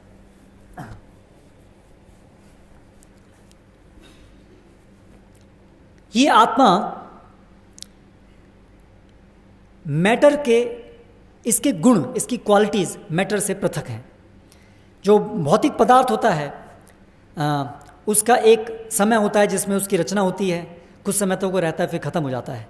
लेकिन जो ये आत्मा है वो आध्यात्मिक है, अर्थात न जायते म्रियते वा कदाचिन नायम भूत्वा भविता वा न भूयः अजो नित्य शाश्वतो यम पुराणो न हन्यते हन्यमाने शरीरे। वेदों में कहा है कि ये जो आत्मा है न इसका जन्म होता है न इसका मरण होता है। नैनम छिन्दन्ति शस्त्राणि नैनम दहति पावकः, इसको कभी जलाया नहीं जा सकता है इसको कोई मारा नहीं जा सकता है। तो ये नित्य है। जड़ पदार्थ बनते हैं, बिगड़ते हैं। ये बिल्डिंग आज है, आज से 100 साल पहले ये बिल्डिंग नहीं थी, और आज से 100 साल बाद ये बिल्डिंग नहीं रहेगी। लेकिन आत्मा ऐसी नहीं है जो हम हैं। हम वास्तव में, क्योंकि हमारा कभी मरण नहीं होता है, इसलिए कभी हम नहीं मरना चाहते। वास्तव में आत्मा हमेशा सुखी रहना चाहती है, सुखी रहती है, इसीलिए आत्मा की ये इच्छा है कि हम सुखी रहें। हम अभी जो दुख का अनुभव करते हैं वो हम अपनी गलत पहचान जो हम शरीर से कर रहे हैं, इसकी वजह से हम दुख का अनुभव करते हैं। वास्तव में आत्मा की स्वाभाविक स्थिति में दुख जैसी कोई चीज़ नहीं है, इसलिए हम सबके अंदर इनहेरेंटली सुखी होने की इच्छा है। ये जो विषय है, in search of happiness, why? Because actually we are meant to be eternally happy, therefore we have this desire to be happy. लेकिन अभी फिर हम क्यों हैप्पी नहीं है? एक्चुअली आत्मा अभी अपनी स्वाभाविक स्थिति में नहीं है, वो सोई हुई है, अननेचुरल कंडीशन में। जैसे पानी का स्वाभाविक गुण है तरलता, लेकिन अगर उसको -4 डिग्री सेंटीग्रेड टेम्परेचर या उसके नीचे में रख देंगे तो वो जो उसकी तरलता का स्वाभाविक गुण है वो छिप जाएगा। जब आप उसको दोबारा नॉर्मल टेम्परेचर पे लेके आएंगे तब दोबारा से उसके अंदर वो गुण प्रकट हो जाएगा। तो उसी प्रकार से हमारा जो सुखी होने का जो गुण है वो हमेशा हमारे साथ है, अभी भी है, लेकिन अभी अननेचुरल कंडीशंस हमने अपने ऊपर लाद दी हैं, हम अननेचुरल सिचुएशन में हैं, उसकी वजह से हमें ये दुख का अनुभव हो रहा है। दुख का अनुभव क्यों होता है? क्योंकि हमने अपनी पहचान एक ऐसी चीज़ से कर ली है जो हम नहीं हैं। इस शरीर से हमने अपनी पहचान कर ली है। हम हर व्यक्ति सोचते हैं मैं स्त्री हूँ, मैं पुरुष हूँ, मेरा नाम ये है, मेरे पिता ये हैं, मेरा जन्म यहाँ हुआ, मैं इंजीनियर हूँ, मैं डॉक्टर हूँ। ये सब पहचान हमारी आत्मा की पहचान, मेरी आत्मा की पहचान नहीं है, ये सब हमारे शरीर की पहचान है। मेरा जन्म इस समय हुआ, किसका जन्म हुआ? ये शरीर के जन्म की हम बात कर रहे हैं, करेक्ट? तो ये सब जो पहचान है शरीर की हैं, लेकिन हम बिल्कुल उसको ऐसा मान लिए हैं कि ये शरीर मैं हूँ। जैसे हम जब कोई मूवी देखते हैं तो हम कुछ समय के लिए अपनी पहचान उस मूवी के एक्टर से कर लेते हैं, है ना, ये मैं हूँ, करेक्ट? और उस मूवी में जो कुछ भी उस एक्टर के साथ हो रहा होता है प्रैक्टिकली वो सब हम अनुभव करते हैं। अगर हम कहीं टैक्सी लेकर के मान लीजिए ड्राइव कर रहे हैं और वो टैक्सी का एक्सीडेंट हो जाता है, या पहले हम अपनी कार में जा रहे हैं और उस कार का एक्सीडेंट हो जाता है, हमें कुछ नहीं होता है, लेकिन क्योंकि वो हमारी कार है तो भी हमें दुख होता है ना। लेकिन अगर मान लीजिए आप टैक्सी में जा रहे हैं और टैक्सी का एक्सीडेंट होता है, आपको कुछ नहीं होता है, टैक्सी टूट जाती है, तो आपको दुख नहीं होता है। क्यों? क्योंकि आपने वो जो कार पैसे खरीद करके खरीदी उससे आपको लगाव है, आपने उसको अपना मान लिया है, इसलिए वो कार टूटती तो आपको लगता है आप ही टूट गए, बट एक्चुअली आप नहीं टूटे हैं, लेकिन फिर भी आपको ऐसा लगता है। इसलिए शास्त्र में ये बताया है भयम द्वितीयाभिनिवेशतः स्यात्, ये दुख का कारण है। क्योंकि शरीर तो टूटेगा ही, शरीर तो मरेगा ही, शरीर के अंदर जो बदलाव आएंगे अलग अलग वो तो आएंगे ही, लेकिन वो बदलाव हमारे अंदर नहीं आ रहे हैं। बूढ़ा कौन होता है? शरीर बूढ़ा होता है। बीमार कौन होता है? शरीर होता है। दांत गिरता है, शरीर में से गिरता है, वो भी एक बोन है, लेकिन हम बोन नहीं हैं। जो टूथ एक है, बड़े इंटरेस्टिंग बात है, मैं जस्ट यहाँ आने से पहले पढ़ रहा, क्योंकि आप लोग डेंटिस्ट हैं, मैं थोड़ा पढ़ रहा था कि what is the definition of toothache. तो वहाँ लिखा था pain and inflammation associated with decay around the tooth. तो पेन और इन्फ्लेमेशन दोनों अलग अलग चीज़ें हैं। Pain is a sensation, pain is a feeling, inflammation is a description of a phenomena of the body tissues. Inflammation को experience कौन कर रहा है, और जो एक्सपीरियंस है उसको पेन कहते हैं। तो इस प्रकार से हम इस शरीर की अवस्था को एक्सपीरियंस कर रहे हैं, ये सोचकर कि ये मेरा है, ये है ना, उसीलिए वो सुख दुख की अनुभूति हो रही है। लेकिन वास्तव में जो आत्मा की स्वाभाविक स्थिति है वेदों के अनुसार, उसमें दुख जैसी कोई चीज़ नहीं है। तो वो स्वाभाविक स्थिति क्या है हमारी? तो हम जो आत्मा हैं, हम जीव हैं, निर्जीव से अलग हैं, लेकिन निर्जीव तत्व भी हैं और सजीव हम ही हैं, ये दोनों चीज़ हैं। और फिर हम ये भी देख रहे हैं कि इन दोनों चीज़ों को संचालित करने वाला कौन है? मैं तो नहीं हूँ। आशा है हम सब कॉमन सेंस से समझ सकते हैं कम से कम कि हमने तो जगत नहीं बनाया है। We are not in control. हम अपने इस शरीर के बारे में कंट्रोल में नहीं हैं। Correct, we are not in control. हम बूढ़े हो रहे हैं। Can we stop it? With science we have been trying, failure. No, we can not stop it, है ना। हम कुछ नहीं कर सकते। We are controlled, we are not controller. इस बात को समझने में ज़्यादा दिक्कत नहीं होनी चाहिए, है ना। तो then who is controlling? Who is organising everything? There should be some other person. Definitely matter अपने आप से तो ऑर्गेनाइज नहीं होता है। मैटर के पीछे कोई ना कोई जीव होता है। आज ये बिल्डिंग बनाई है तो किसी जीवित व्यक्ति ने बनाई है, कोई इंजीनियर ने इसको डिज़ाइन किया है, कोई लेबर्स ने इसको बनाया है, अपने आप से नहीं बन गए। मैटर, ये इसमें जो ईंटें हैं, जो आयरन हैं, अगर वो सब एक जगह में इकट्ठा करके रख दें, अगर 1,00,000 साल बाद में हम आएँ तो क्या हम इमेजिन करेंगे कि वो हवा और पानी और धूप के कारण अपने आप इस बिल्डिंग में परिवर्तित हो जाएंगे? नहीं होंगे। लेकिन शायद मॉडर्न साइंस कहती है अगर आप उसमें विस्फोट करेंगे तो शायद बिल्डिंग बन जाएगी, big bang. But this is an illusion. By big bang we can not imagine that a building will come. हाँ, बिल्डिंग में अगर बैंग करेंगे टूट जाएगी, ये हो सकता है, हो सकता है नहीं, डेफिनेटली होगा, लेकिन बिग बैंग से बिल्डिंग नहीं बन सकती। तो इस प्रकार से ये जगत के पीछे फिर एक और कोई व्यक्ति होना चाहिए, एक कोई जीव होना चाहिए। तो एक तो हम जीव हैं, आप और हम, जो छोटा छोटा काम कर रहे हैं, जो इस शरीर को चला रहे हैं, हाथ पैर हिला रहे हैं, कुछ छोटा मोटा मैटर को, कोई स्मार्टफोन बना रहे हैं, कोई बिल्डिंग बना रहे हैं, लेकिन ये पूरी सृष्टि के पीछे बनाने वाला भी कोई एक बड़ा जीव होना चाहिए, है ना। तो शास्त्र में इसको परमात्मा कहा गया है, सुप्रीम सोल, है ना। उसको हम भगवान, अल्लाह, अलग अलग नामों से उसको हम बोल सकते हैं, है ना। जो भी नाम किसी भी भाषा में इंगित करे, the supreme person, the creator, the origin of everything, the god, whatever word you can call, that should be there. तो वेदों में बताया है कि यस, वो सृष्टिकर्ता हैं, वो एक व्यक्ति हैं, वो केवल फोर्स नहीं है, व्यक्ति हैं। ये भी एक और मिसकंसेप्शन है कि ultimately the supreme thing is just energy. नहीं, जहाँ पर भी एनर्जी है वहाँ पर एक एनर्जेटिक होता है, जहाँ पर भी एनर्जी वहाँ पर एक एनर्जेटिक होता है। तो इसलिए वेदों के अनुसार भगवान हैं, हम हैं, ये सृष्टि, ये जड़ पदार्थ है। संबंध क्या है? भगवान इन सभी के ओरिजिन है। ये सब चीज़ें शक्ति हैं भगवान की। भगवान शक्तिमान है, हम भी भगवान की एक शक्ति हैं, और ये जड़ जगत ये भी भगवान की एक शक्ति है। इसलिए हमारा भगवान के साथ एक नित्य संबंध है। वो नित्य संबंध क्या है? ममैवांशो जीवलोके जीवभूता सनातना मनःष्ठानि इंद्रियाणि प्रकृति स्थानी कर्षति। हम सभी, भगवद गीता में बताते हैं कि भगवान के अंश हैं, इसलिए हमारा भगवान के साथ संबंध है कि हम सब भगवान के अंश होने के कारण हम सब भगवान के सेवक हैं। ये हमारा संबंध है। जहाँ पर भी एक बड़ा व्यक्ति, एक छोटा व्यक्ति होता है, स्वाभाविक संबंध है, छोटा व्यक्ति बड़े व्यक्ति की सेवा करता है, सबऑर्डिनेट होता है। इसलिए we are all subordinate to god. और वो जो हमारा सबऑर्डिनेशन का संबंध है, इट इज़ उसके साथ साथ एक प्रेम संबंध है, एक प्रेम संबंध है। वो एक कोई ज़बरदस्ती का संबंध नहीं है, है ना। इसलिए हम सबकी एक इंडिपेंडेंट विल है, क्योंकि हम जीव हैं, है ना। भगवान सुप्रीमली इंडिपेंडेंट विल पावर वाले हैं। हमारी भी एक विल है, हमारी भी एक इच्छा शक्ति है, लेकिन हम क्योंकि सबऑर्डिनेट हैं, इसलिए अपनी इच्छाओं की पूर्ति के लिए हम भगवान पर निर्भर हैं, हम स्वतंत्र नहीं हैं। लेकिन भगवान जो सुप्रीम पर्सन है, वो supremely beautiful, supremely intelligent and supremely virtuous हैं।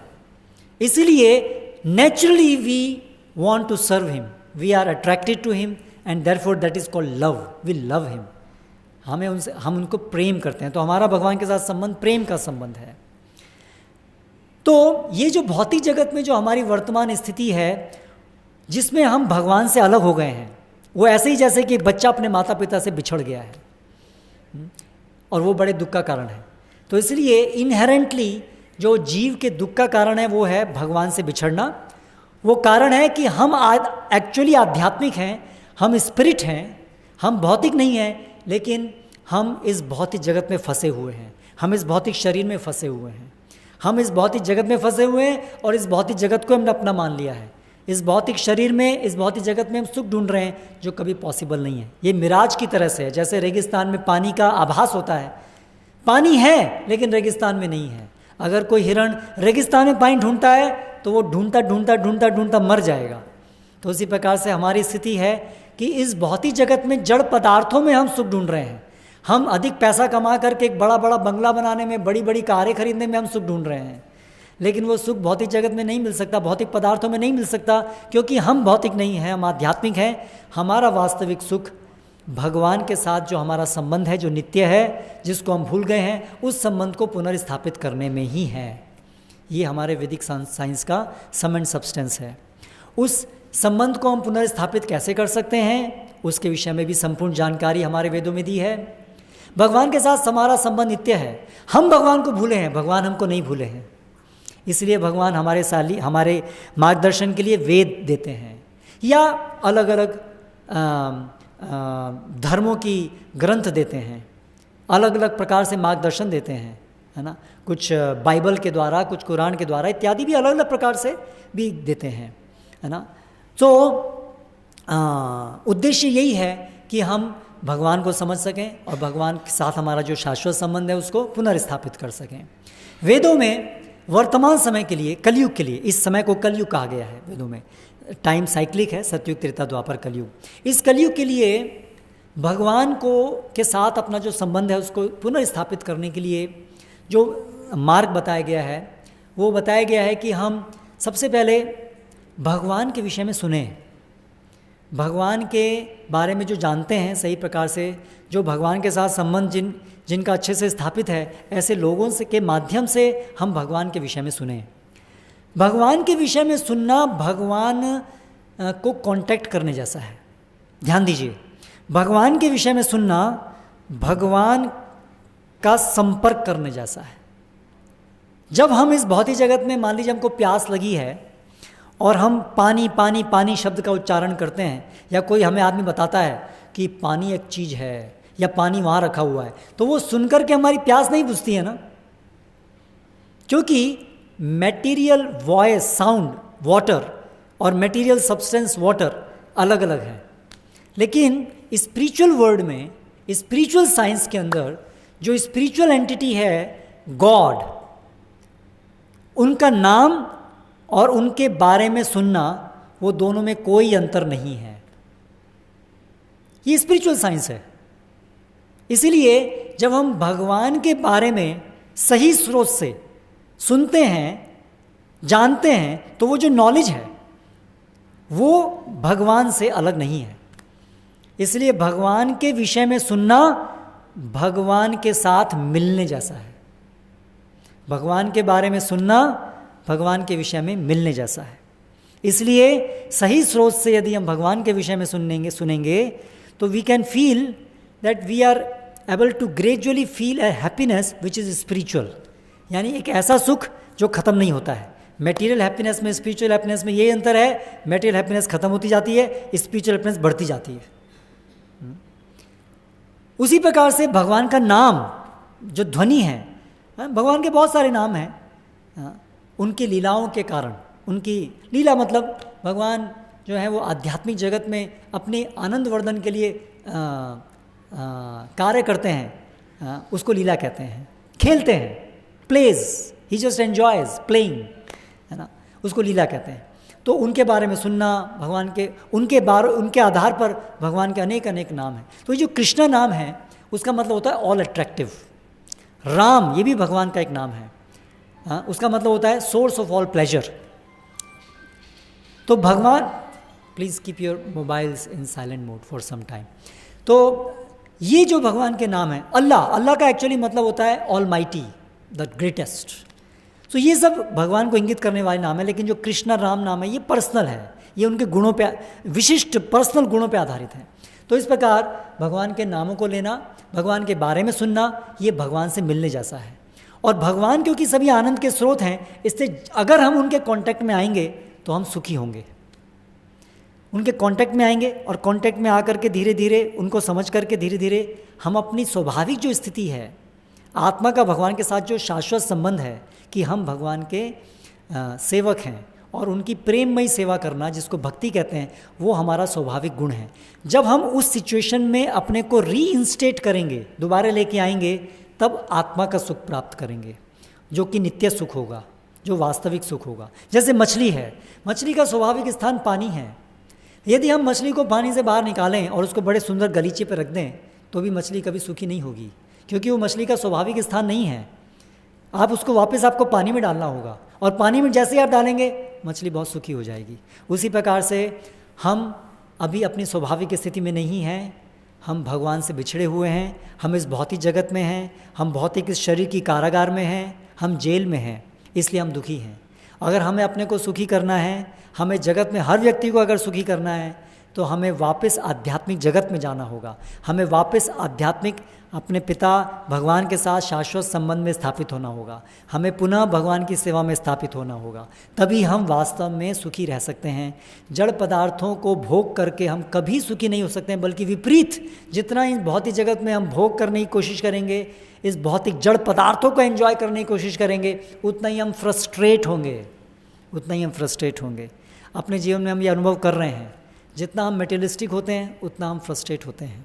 तो इसीलिए नट शेल में आज का ये जो सेशन था, उसमें तो हमने एक इंट्रोडक्शन आपको दिया है। नट शेल में सुखी होने का उपाय क्या है, ये समझना कि हम शरीर नहीं आत्मा हैं, और हम भगवान के अंश हैं, भगवान के दास हैं। इसलिए हमेशा भगवान की सेवा में अपने को ले जाना, रीइंस्टेट करना, वही वास्तव में हमारा सुख है, आत्मा का सुख है। और ये इसकी पूरी पद्धति का विस्तार हमें शास्त्रों से मिलता है। तो ये जो आज का ये जो 1 घंटे के लिए हमने कुछ बात रखी, इसका उद्देश्य केवल यही था कि इस छोटे से इंट्रोडक्शन से अगर आपको लगे कि जो मैंने आज बोला उसमें कुछ सेंस था, वो कुछ थॉट प्रोवोकिंग था, कुछ विचार आपके उसमें स्टिमुलेट हुए, और आपको लगता है कि इस दिशा में सोचने की ज़रूरत है, इसको और गहराई में समझने की ज़रूरत है, तो वेदों को आपको पढ़ना होगा, और उन वेदों को बहुत सरल शब्दों में, बहुत सरल तरीके से इस्कॉन के फाउंडर आचार्य AC भक्तिवेदांत स्वामी प्रभुपाद ने बड़ी सरल भाषा में प्रस्तुत किया है। जैसे कि विशेष रूप से मैं आपको रिकमेंड करना चाहूँगा, ये एक बुक है साइंस ऑफ सेल्फ रियलाइजेशन, जिसके अंदर ये विषय और रूट पे पूरी सेल्फ रियलाइजेशन, आखिर हम जो है उसको कैसे रियलाइज़ करें, शरीर और आत्मा में अंतर, इसको कैसे समझें, और भौतिक जगत की जो बहुत सारी समस्याएं, ये तो एक समस्या है, भौतिक जगत की बहुत सारी समस्याएं हैं, उन सभी समस्याओं का आध्यात्मिक उपाय क्या है, ऐसे ये सब विषय इस छोटी सी एक पुस्तक के अंदर संकलित किए गए हैं, जो पूरी तरह से वेदों पे आधारित है, कुछ भी मनगढ़ंत नहीं है। उसी प्रकार से एक और ये पुस्तक है लाइफ कम्स फ्रॉम लाइफ, जीवन की उत्पत्ति जीवन से हुई है, आत्मा भगवान से संबंधित है, भगवान से आई है, ना कि जड़ पदार्थों से। ऐसे साइंटिफिक तरीके से इस बुक के अंदर डिस्क्रिप्शन है हमारे इस वेदों की नॉलेज का। उसी प्रकार से quest for enlightenment, quest for happiness is equivalent quest for enlightenment, enlightenment से हैप्पीनेस आएगी। तो इस प्रकार this is my request that if you think that whatever I have spoken made some sense, तो कृपया आप इन बुक्स को लीजिए और इनको कम से कम एक बार पढ़िए, और फिर इसके आगे भगवत गीता जो पूरे वेदों का सार है उसको आप पढ़िए। तो ये सब बुक्स यहाँ पर डिस्प्ले भी की गई हैं, एंड ज़रूर जाने से पहले आप एक बार आइए, देखिए, और जीवन में कुछ समय निकालिए। एक छोटी सी एक कहानी है कि एक व्यक्ति पेड़ का एक तना काट रहा था, कुल्हाड़ी से काट रहा है, बहुत देर हो गई। एक आदमी नीचे खड़ा हो देख रहा है कि इतनी देर से पेड़ काटे जा रहा है, पेड़ तो कट ही नहीं रहा है ना। तो जो आदमी जो देख रहा था उसने देखा कि भाई तुम्हारी कुल्हाड़ी में धार नहीं है, तो नीचे आओ, पहले कुल्हाड़ी को धार लगाओ और फिर जाकर के उसको काटो, तब कटेगा। बोला नहीं, मेरे पास टाइम नहीं है ये नीचे आकर के धार लगाने का, है ना। तो ये मूर्खता है। हम जिस चीज़ की खोज में हैं, है ना, उस चीज़ का मार्ग के लिए अगर हम टाइम नहीं निकालेंगे, है ना, और बिना उस प्रक्रिया को किए हुए अपने एक ऐसी प्रक्रिया से प्राप्त करने की कोशिश करेंगे जिस प्रक्रिया से मिलने वाला नहीं है, तो फिर हम केवल समय की बर्बादी करेंगे और पूरे मनुष्य जीवन की बर्बादी करेंगे। इसके साथ हम ये आज का सेशन समाप्त करते हैं। हरे कृष्णा।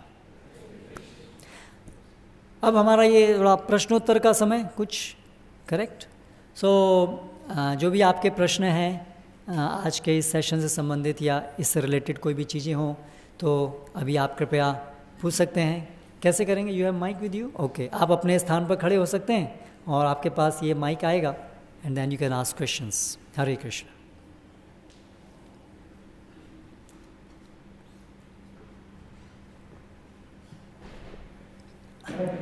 हरे कृष्ण।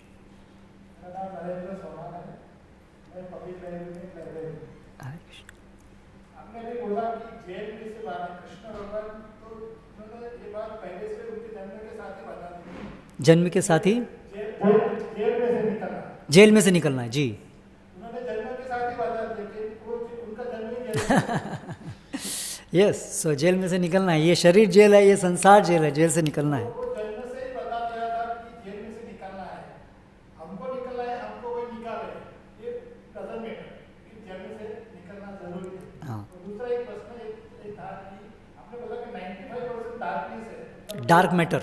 डार्क मैटर है, तो सबकॉन्शियस माइंड में भी एक ऐसा होता है जो एक डार्क मैटर से पर है, जो उसमें भी जा सकते हैं। जैसे हमारा जो कॉन्शियस माइंड 5% है, तो 95% में सबकॉन्शियस माइंड होता है जो हमको सपनों में या ऐसे कुछ जो दृष्टांत बताता है, जो प्रेरणा देते हैं जी।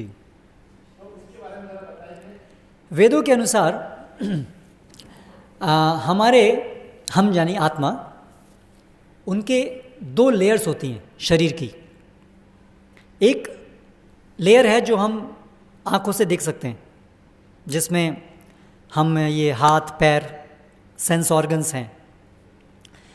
लेकिन इसके अंदर एक और लेयर है शरीर की, जो माइंड, इंटेलिजेंस और फॉल्स ईगो का बना होता है।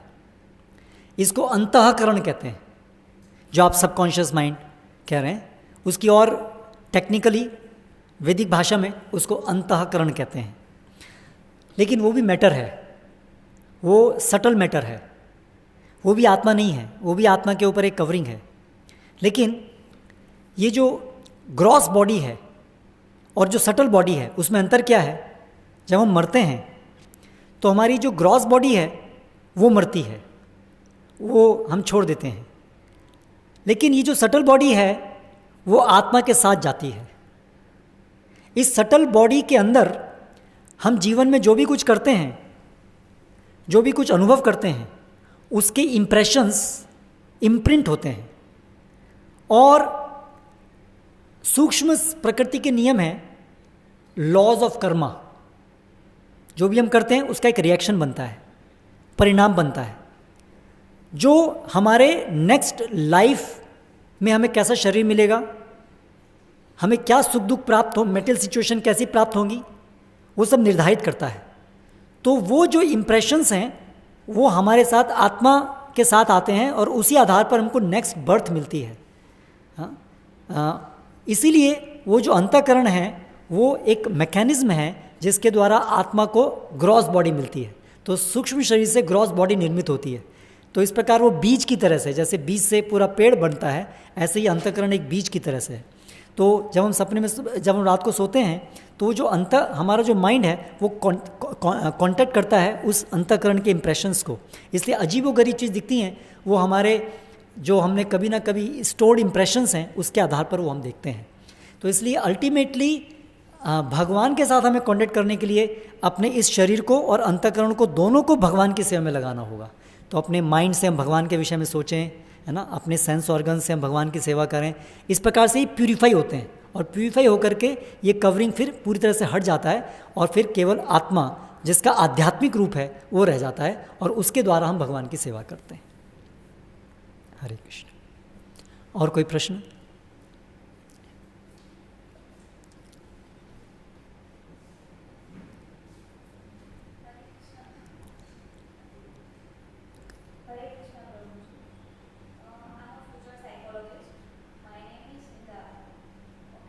थोड़ा सा नज़दीक रख के बोलिए। भगवान सिद्धार्थ હા, ગુજરાતીમાં પણ બોલી શકો છો, થોડું થોડું આવડે છે મને. હા.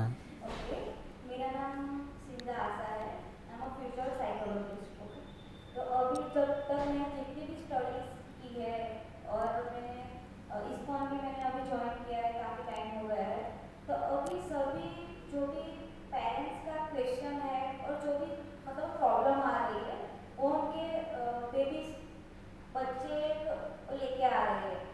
मैंने जितनी भी स्टडीज की है वो भी क्या है, उनको जो प्रेग्नेंट होते हैं तभी उनमें वो लोग ध्यान नहीं रखते और कुछ भी हो सकता है. जब हम पहले आध्यात्मिक में देखते तो जो भी बच्चा आता था वो बहुत ही मतलब तेजस्वी और आता था. ओके, तो मेरा फोकस उस पर है कि हम नहीं, हिरण्यकशिपु रावण जैसे लोग भी आते थे. हाँ, तो क्या है अभी वो सब प्रॉब्लम्स आ रही, तो उस प्रॉब्लम को हम यही आध्यात्मिक की तरह से सॉल्व कर सकते हैं. हाँ हाँ, ओके मेरा क्वेश्चन है. ओके. एक्चुअली गहरा प्रश्न है. आज हम देखते हैं कि हमारी जो प्रोजेनी है पूरी बैठिए प्लीज़, जो हमारी जनरेशन बाय जनरेशन हम देख रहे हैं कि आजकल बच्चों को ट्रेन करना ही बहुत मुश्किल हो गया है. एक तो वातावरण जो है वो भी इतना है. तो वेदों के अनुसार अच्छी प्रोजेनी सोसाइटी में रहे वो भी एक विज्ञान है. सो माता पिता की कॉन्शियसनेस जो है वो अफेक्ट करती है बच्चे की कॉन्शियसनेस को.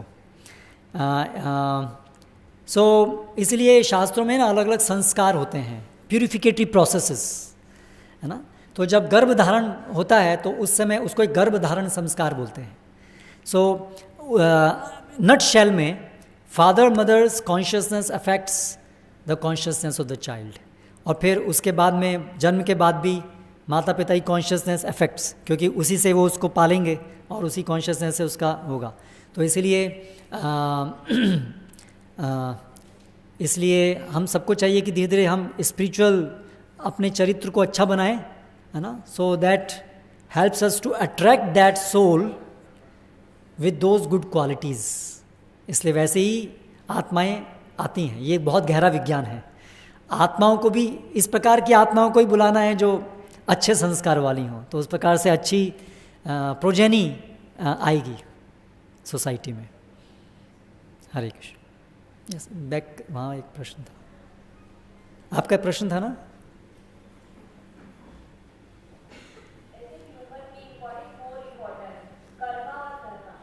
कल्पना और कर्म और धर्म. कर्म और धर्म, ओके. तो कर्म इज डिफाइंड बाय धर्म. कर्म एंड धर्म अलग अलग चीज़ नहीं है. कर्म मतलब हम क्या करते हैं, पर शास्त्र की परिभाषा में कर्म मतलब क्या करते हैं उसको कर्म नहीं कहते हैं. कर्म मतलब कर्तव्य. कर्तव्य कर्तव्य अर्थात क्या करना चाहिए, है ना, उसको कर्तव्य कहते हैं. उसी को धर्म भी कहते हैं. धर्म मतलब क्या करना चाहिए, है ना. तो इसलिए धर्म और कर्म अलग अलग नहीं हैं. हमें क्या करना चाहिए, जो करना चाहिए उसको करना, उसको कर्तव्य या उसको कर्म कहते हैं. तो इसलिए ऐसा नहीं है कि धर्म मतलब भगवान का नाम लेना वो धर्म है और डेंटिस्ट्री की प्रैक्टिस करना वो कर्म है. Correct, that's what I think is in your mind, कि क्या ज़्यादा इम्पोर्टेंट है कि मैं अपना ये काम करूँ. देखिए, हमारे जो कर्म हैं, हमारी जो एक्टिविटीज़ हैं, उसका प्रयोजन क्या है अल्टीमेटली. कुछ प्रयोजन से हम करते हैं ना, बिना प्रयोजन के तो नहीं करते हैं. सो अल्टीमेटली हमारा प्रयोजन है कि हम अपनी इस पूरे लाइफ से जस्टिस कर सकें, है ना. सो उसके लिए हमें समझना होगा, बेसिकली समझना क्या होगा, हम सब जानते ही हैं, सब अनुभव करते ही हैं. We want to be happy, we want to be fully satisfied and we want everyone else to be happy as well. Nut shell, इसमें तो कोई शंका नहीं है ना. We all want to be happy, correct. We all want to be satisfied and not just अभी happiness, but we want to be always happy. तो हमारे कर्म ऐसे होने चाहिए जो हमें ये चीज़ प्रदान कर सकें. तो अभी हम अगर केवल अपने वर्तमान लॉजिक से सोचेंगे कि ठीक है ये करने से मुझे सुख मिल रहा है तो बस ये करूं, तो फिर तो बच्चे को हमेशा खेलते रहना चाहिए, बच्चे को कभी स्कूल नहीं भेजना चाहिए, क्योंकि बच्चे को तो ये लगता है कि बस ये खिलौना है, खेलो मुझे सुख मिल रहा है, मिलते रहेंगे। लेकिन क्योंकि वो बच्चा है, उसकी बुद्धि संकुचित है, इसलिए वो अपना भविष्य में नहीं देख पा रहा है कि लॉन्ग टर्म में उसकी हैप्पीनेस कैसे आएगी, है ना। तो क्योंकि हमारी बुद्धि संकुचित होती है, इसलिए हमारा सुख वास्तव में हमें कैसे मिलेगा, दूरगामी सुख, नित्य सुख, उसके लिए हमें ऐसी सोर्स से नॉलेज की ज़रूरत है जो हम वर्तमान समय में नहीं देख पा रहे हैं, यानी भगवान से हम इस चीज़ को समझें। तो वो है धर्म, जो हम जो नहीं सोच पा रहे हैं उस चीज़ का जानकारी देता है, ठीक है।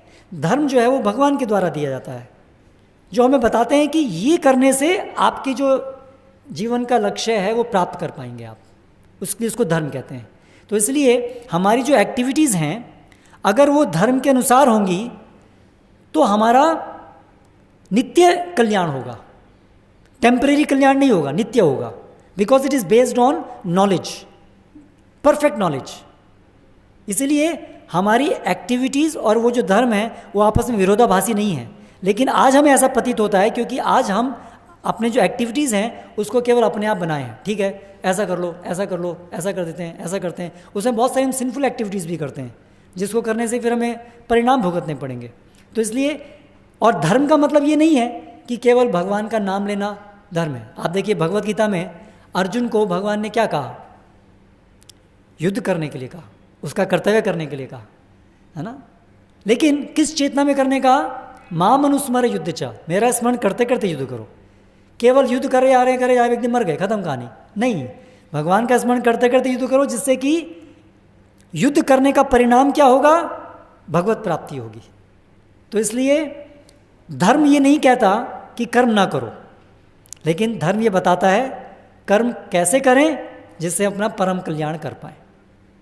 आपके प्रश्न का उत्तर मिला? हरे कृष्ण। और कोई प्रश्न?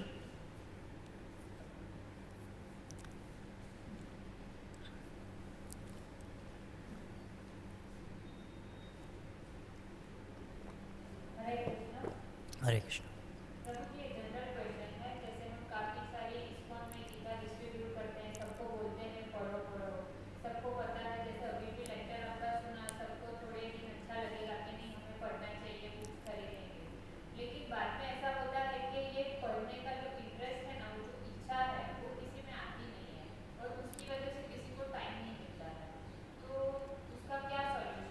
ओके, पहले तो आपने जो कहा किसी को इच्छा नहीं आती है, तो फिर हम कैसे यहाँ तक पहुँचे? बिना बुक पढ़े हम यहाँ तक नहीं पहुँचे। सबसे पहले जो मुझे अट्रैक्ट किया वो तो यही, मैंने एक पोस्टर देखा वैदिक एनसाइक्लोपीडिया, जिसमें इस्कॉन के द्वारा सारी बुक्स का एक फ़ोटो था, ये भगवत गीता, भागवतम, और मैंने वो बुक मुझे मिली Bhagavad Gita as it is, और उसको पढ़ते ही उसके सारे प्रश्नों के उत्तर थे और उसको बहुत इंटरेस्ट से मैंने पढ़ा। तो संसार में बहुत लोग जो है वो प्रभुपाद की बुक्स को ले रहे हैं, पढ़ रहे हैं। हाँ ठीक है, बहुत से लोग जो उसको लेते हैं लेकिन तुरंत नहीं पढ़ते हैं, आपकी बात कुछ हद तक सही है, कम्प्लीटली रॉन्ग नहीं है। लेकिन क्या होता है कि हम लोग कभी बुक लेते हैं लेकिन हम लोग अपनी डे टू डे एक्टिविटीज़ में बहुत ज़्यादा बिजी हैं। नॉर्मली आज हमारे लोगों की जीवन इतना ज़्यादा व्यस्त हो गया है कि हमें अपने बारे में सोचने के लिए टाइम नहीं है ना। हम लोग एक भेड़ चाल में लगे हुए हैं, बस आगे वाला जो चल रहा है भागे जा रहे हैं, भागे जा रहे हैं, भागे जा रहे हैं, पढ़ो पढ़ो पढ़ो पढ़ो, ये करो ये करो ये करो। किस लिए? वो सोचने के लिए टाइम नहीं है हमारे पास। और वो हमारी मॉडर्न सिविलाइजेशन ने ऐसा बनाया है कि हमको सोचने का टाइम नहीं हो, क्योंकि हम सोचेंगे अगर कि क्या कर रहे हैं तो जो कर रहे हैं वो नहीं करेंगे, और वो हमारे इंडस्ट्रियलिस्ट को अच्छा नहीं लगेगा, क्योंकि फिर हम बिना मतलब की चीज़ें नहीं खरीदेंगे, है ना। बिना मतलब का टाइम अपना यूट्यूब और फेसबुक और इन चीज़ों पे नहीं बिताएंगे अगर हम विचारवान बन जाएंगे। They don't want us to think. So इसलिए लोग जो हैं वो विचारवान नहीं हैं, इसलिए वो लोग ये नहीं सोचते हैं। वो कुल्हाड़ी से पेड़ काटने की कोशिश कर, लेकिन कुल्हाड़ी को धार नहीं लगा रहे हैं, वो विवेक बुद्धि नहीं है। तो क्या करना चाहिए? तो ऐसे सत्संग होने चाहिए।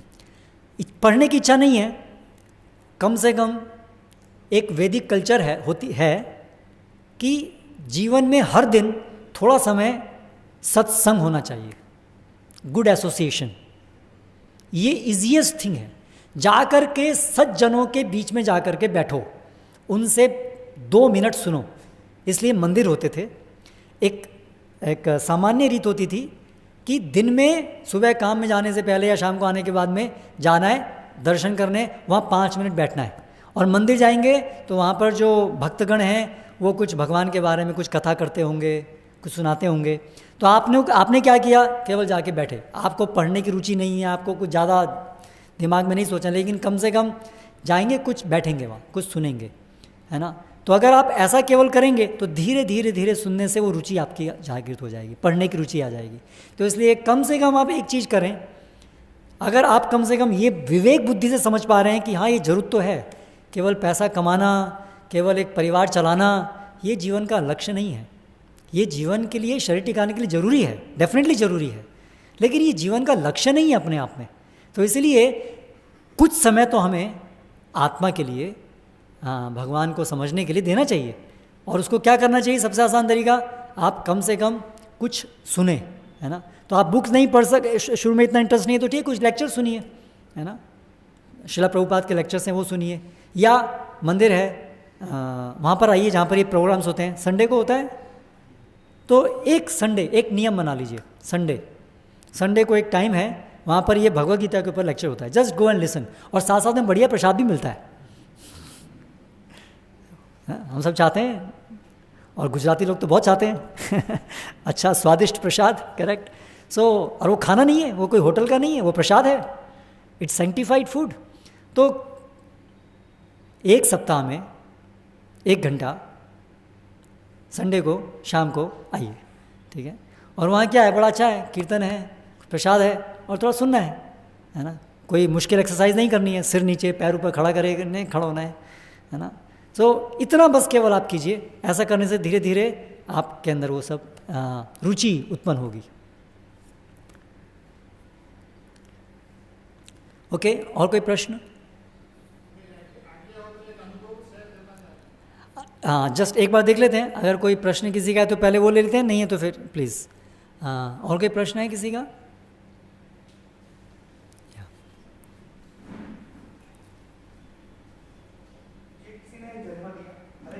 हरे कृष्ण। जी मैंने भी किसी को जन्म दिया जी और उसको भी मुझे बड़ा बनाना है। जी ये सारा जीवन है, जी जन्म से लेके मुझे किसी ने बड़ा किया, मैंने किसी को जन्म दिया, मैंने उसकी सारी खुशियाँ, उसके खिलौने से लेके पढ़ाई से लेके सब कुछ किया है जी और यहाँ तक मैं पहुँच गया। जी तो ये सब करने से मुझे खुशी तो मिली, जी मज़ा भी आया है, जी यही जीवन है।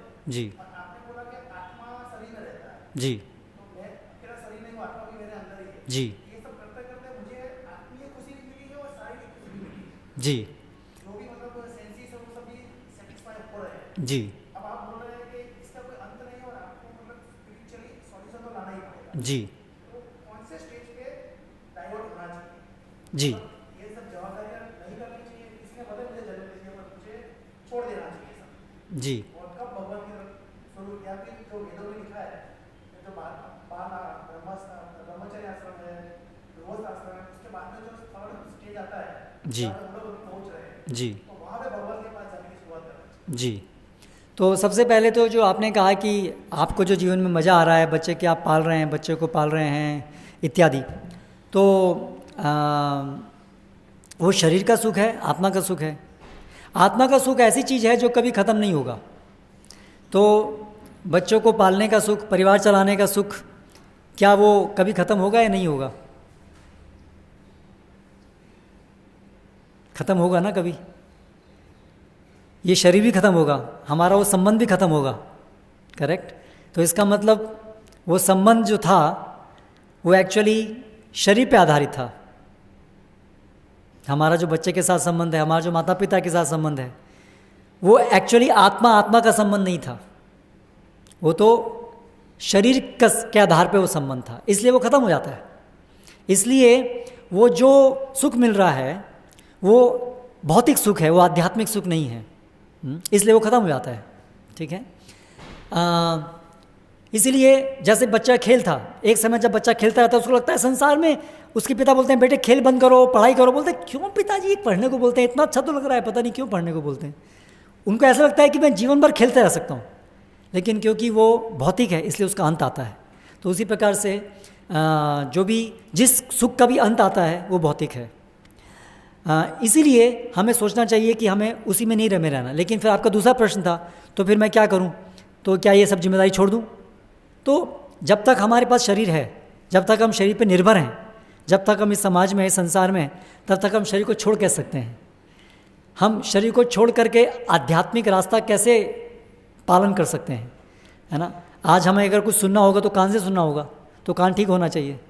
अगर पढ़ना होगा तो आँख से पढ़ना होगा, कुछ आँख ठीक होनी चाहिए, ठीक है। कुछ भी साधना करनी होगी, कुछ नाम लेना होगा तो बॉडी कुछ ठीक होगी तो ही हम नाम ले सकते हैं। तो इसलिए तो इम्पेरेटिव है कि हम वर्तमान समय में, क्योंकि बॉडी से घिरे हुए हैं, बॉडी के ऊपर डिपेंडेंट हैं, इसलिए बॉडी को ठीक रखने के लिए जो आवश्यक है वो करते हुए करने होंगे। इसलिए वो अध्यात्म का एक भाग है, वो आत्मा से, अध्यात्म से अलग नहीं है, है ना। इसलिए भगवत गीता में, शास्त्रों में पूरे समाज में सबको क्या क्या करना चाहिए, कैसे कैसे जीवन को टिकाना चाहिए, वो सब दिया गया है। ऐसा नहीं है केवल आध्यात्मिक जगत के बारे में बताया गया है, इस भौतिक जगत के बारे में बताया गया है कि कैसे इसमें जीना है, इस पर्सपेक्टिव से ही कैसे जी करके इस प्रकार से जिएं जिससे आध्यात्मिक प्रगति करते करते हम आध्यात्मिक जगत में जा सकें। तो लेकिन फिर अगला आपका प्रश्न था, तो कब करना चाहिए, कब वो डाइवर्जन जीवन में कब आना चाहिए, है ना। तो अथा तो ब्रह्म जिज्ञासा, जिस दिन समझ में आ जाए उस दिन से शुरू कर देना चाहिए, क्योंकि छोड़ना नहीं है। ऐसा नहीं कि भौतिक छोड़ करके आध्यात्मिक शुरू होगा। भौतिक और भौतिक चीज़ें आध्यात्मिक जीवन में पिरोई जानी चाहिए। ऐसा नहीं कि भौतिक को छोड़ना है, भौतिक चीज़ों को भगवान की सेवा में लगाना है। ये शरीर को छोड़ना नहीं है, ये शरीर को भगवान की सेवा में लगाना है। बोलना बंद नहीं करना है, भगवान के बारे में बोलना है। सुनना बंद नहीं करना है, भगवान के बारे में सुनना है। खाना बंद नहीं करना है, भगवान को अर्पित भोजन जिसको प्रसाद कहते हैं वो लेना शुरू करना है। छोड़ना नहीं है, उसको भगवान की सेवा में लगाना शुरू करना है। तो इसलिए कब से शुरू करना है? आज से। हरे कृष्ण। और कोई प्रश्न? ओके, आप कुछ कहना चाहते थे?